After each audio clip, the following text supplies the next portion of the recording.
தோழர்களே, தென்னிந்தியாவின் முதல் கம்யூனிஸ்ட் யார்? அவர்தான் ம.பெ. சிங்காரவேலர்.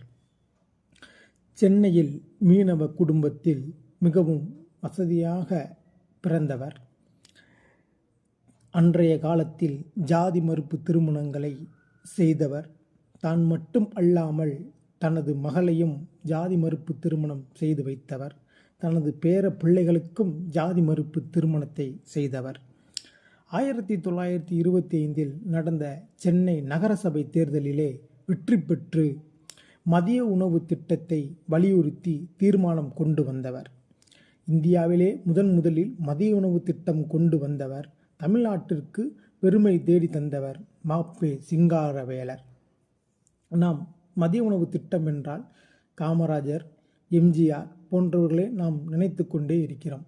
அதற்கு முன்பே 1925 மதிய உணவு திட்டத்தை வலியுறுத்தி காட்டியவர். இந்துஸ்தான் தொழிலாளர் கட்சியை தொடங்கி மே தினத்தை கண்டவர். முதலில் செங்கொடியை ஏற்றியவர். 1925 கான்பூர் மாநாட்டிலே இந்திய கம்யூனிஸ்ட் கட்சியின் முதல் தலைவரும் இவரே, ம. சிங்காரவேலர்.